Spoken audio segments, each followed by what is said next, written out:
Hello everyone, welcome to my new video. आज हम इस वीडियो में बात करेंगे कि अगर आप एक अच्छा स्पीकर बनना चाहते हैं तो किन स्ट्रैटेजी का यूज करके आप एक अच्छा स्पीकर बन सकते हैं।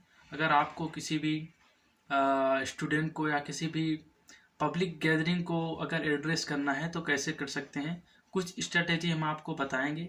तो आप स्ट्रैटेजी को जानने के लिए हमारे इस वीडियो में बने रहें। अगर आप एक अच्छा स्पीकर बनना चाहते हैं तो अपनाएं इन स्ट्रैटेजीज को और बने एक अच्छे स्पीकर।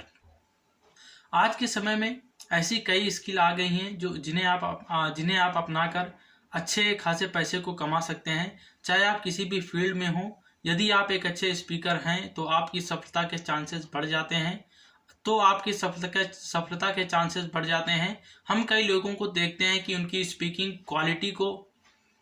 स्पीकिंग क्वालिटी से इम्प्रेस हो जाते हैं और सोचते हैं कि हम इतने अच्छे स्पीकर कैसे नहीं बन सकते। जब भी किसी भी स्टेज पर या पब्लिक स्पीकिंग के लिए जब भी कोई आपको किसी भी स्टेज पर पब्लिक स्पीकिंग के लिए कुछ कोई कहता है तो आपको डर लगता है। तो हमें अंदर से एक अजीब से अंदर सा डर लगता है। क्या आपको भी डर लगता है पब्लिक स्पीकिंग में, पब्लिक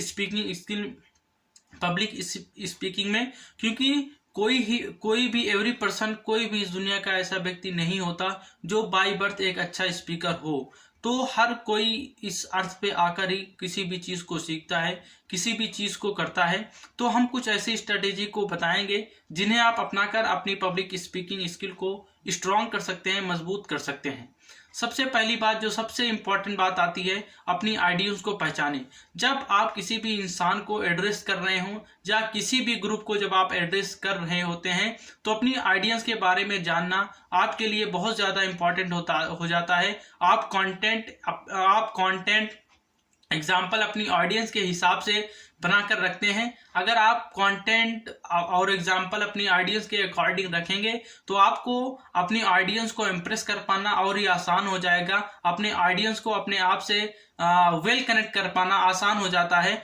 ऑडियंस आपको सुनने के लिए भी इच्छुक हो जाती है। आपकी ऑडियंस जो है आपकी स्पीकिंग को सुनने में भी इंटरेस्टेड हो जाती है। मान लीजिए आप किसी भी स्कूल के स्टूडेंट को या किसी भी ग्रुप को एड्रेस कर रहे हैं, अगर आप उनसे रिलेटेड एग्जाम्पल यूज करते हैं तो ज़्यादा चांसेस होते हैं कि जो ऑडियंस है, जो आपकी जनता है, वो आपकी बात को ज़्यादा इंटरेस्ट से सुनेगी जब आप उन्हीं से रिलेटेड एग्जाम्पल को यूज करेंगे। उनकी उम्र को, उनकी भाषा को, उनकी लैंग्वेज को, ये सारी चीज़ें आपको ध्यान में रखकर अपनी आइडियंस को स्पीक करना रहता है। नंबर 2, जो सबसे इंपॉर्टेंट बात आती है, एजेंडे को ध्यान में रखकर कंटेंट बनाना।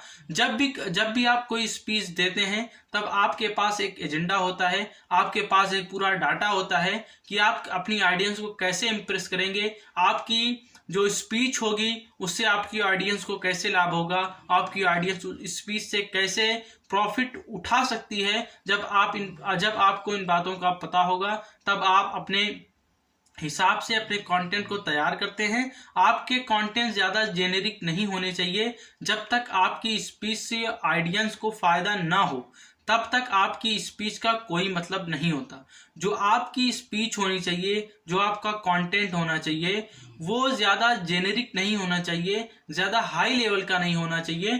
क्योंकि जो आपका कंटेंट होगा आपकी ऑडियंस के अकॉर्डिंग होगा, आपकी ऑडियंस को समझने में आसानी होगी, तो चांसेस होंगे कि आपकी ऑडियंस जो है वो आपसे बेहतर कनेक्ट हो पाएगी। नंबर 3, जो सबसे इम्पॉर्टेंट बात आती है, सही पीपीटी तैयार करना। किसी भी पब्लिक को या किसी भी ऑडियंस, किसी भी ऑनलाइन कॉल पे या किसी भी ऑनलाइन कॉन्फ्रेंस को अगर एड्रेस करना हो तो आपको पीपीटी बनाना बहुत ज़रूरी हो जाता है। जब भी आप कहीं भी स्पीच देने जाओ तो उसमें सबसे पहले ज़रूरी हो जाता है पीपीटी प्रेजेंटेशन। आप अपनी ऑडियंस से क्या बात कर रहे हैं या कम शब्दों में पीपीटी में होना चाहिए। आप अपनी ऑडियंस से क्या बात करना चाहते हैं ये कम शब्दों में आपके पास होना चाहिए। आपको 5x5 का फार्मूला यूज करना चाहिए। आपकी हर पीपीटी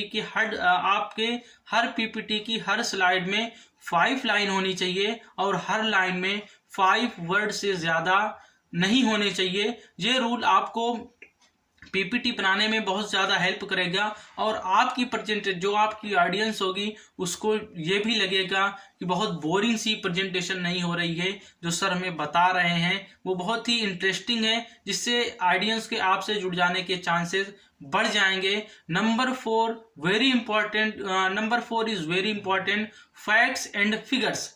यदि आप किसी भी ऐसे स्पीकर को सुनते हैं जिनमें अपनी स्पीच में फैक्ट एंड फिगर यूज नहीं किए हैं, यदि आप किसी ऐसे स्पीकर को सुनते हैं जिन्होंने अपनी स्पीच में फैक्ट एंड फिगर यूज नहीं किए हैं, तो आपको उसकी स्पीच अच्छी नहीं लगेगी, तो आपको उस स्पीकर की स्पीच जो है अच्छी नहीं लगेगी। इससे उलटकर यानी इसके अपोजिट या विपरीत, यदि कोई स्पीकर स्पीच में फैक्ट्स एंड फिगर्स का यूज करता है तो उसे ज़्यादा अच्छा स्पीकर माना जाता है, तो माना जाता है कि वह एक अच्छा स्पीकर है। फैक्ट्स एंड फिगर को बताने का भी तरीका, जो आपको ऑडियंस को समझाने का तरीका होना चाहिए, वो भी सही मेथड को यूज करना चाहिए। यदि आप अपनी ऑडियंस को सिर्फ डाटा और फैक्ट्स ही बताएंगे तो वह आपकी स्पीच से ऊब जाएंगे और आपको अपनी स्पीच में डाटा और फैक्ट के साथ भी कुछ इंटरेस्टिंग बनाना होगा। यदि आप अपनी ऑडियंस को सिर्फ फैक्ट्स और फिगर बताएंगे तो ऑडियंस को लगेगा ये बोरिंग मतलब एड्रेसिंग हो रही है, तो ऑडियंस आपसे ऊब सकती है। तो आपको चाहिए कि बीच बीच में कुछ ऐसी इंटरेस्टिंग बात कहनी चाहिए, कुछ ऐसी पोएट्रीज, कुछ ऐसे कोट्स, कुछ ऐसे मोटिवेशनल कोट्स आपको बीच बीच में कहने चाहिए, जिससे हो कि आपकी ऑडियंस आपसे बेहतर तरीके से कनेक्ट हो पाए। Number 5 is very important part in this 5 strategy, trend का नजर रखना। ट्रेंड्स का नजर रखना आपको बहुत जरूरी हो जाता है। एक अच्छे स्पीकर के लिए ट्रेंडिंग टॉपिक्स और नॉलेज का होना बहुत जरूरी हो जाता है। जब आप इंटरनेट और सोशल मीडिया पे टॉप ट्रेंड्स पर नजर रखते हैं, जब आप इंटरनेट पर या सोशल मीडिया पर जो टॉप ट्रेंड्स होते हैं उन पर नजर रखते हैं, तो आप उन ट्रेंड्स को अपनी स्पीच में यूज करके अपनी ऑडियंस को अपने से ज्यादा कनेक्ट कर पाएंगे। जब आप सोशल मीडिया पे जो ट्रेंड्स चल रहा होगा उसके अकॉर्डिंग अपनी स्पीच को बनाना चाहते हैं। किसी भी व्यक्ति को एक अच्छा स्पीकर बनना है। कोई भी व्यक्ति जन्मजात बाई बर्थ बहुत बड़ा स्पीकर नहीं होता, सारी चीजें वह पृथ्वी पर आने के बाद ही करता है। तो सब चीजें प्रैक्टिस और प्रैक्टिकल से आती हैं। सारी चीजें आपको प्रैक्टिस करने से आपकी जो कम्युनिकेशन स्किल है वो भी इम्प्रूव हो जाएगी। जो आपके अंदर की जो फेयर होते हैं किसी भी स्टेज को, किसी भी स्टूडेंट को एड्रेसिंग करने के लिए, ये सारी चीजें आपके जो इंटरनल फेयर होगा आपके बॉडी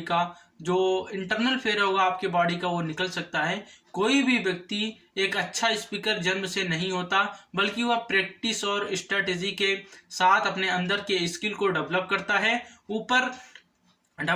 है। इस वीडियो में बताई गई जो भी स्ट्रेटेजी है, अगर आपको पसंद आई हो तो वीडियो को लाइक कीजिएगा, चैनल को सब्सक्राइब कीजिएगा, और इस वीडियो के बारे में अगर आपका कोई सुझाव हो तो कमेंट सेक्शन में ज़रूर बताइएगा।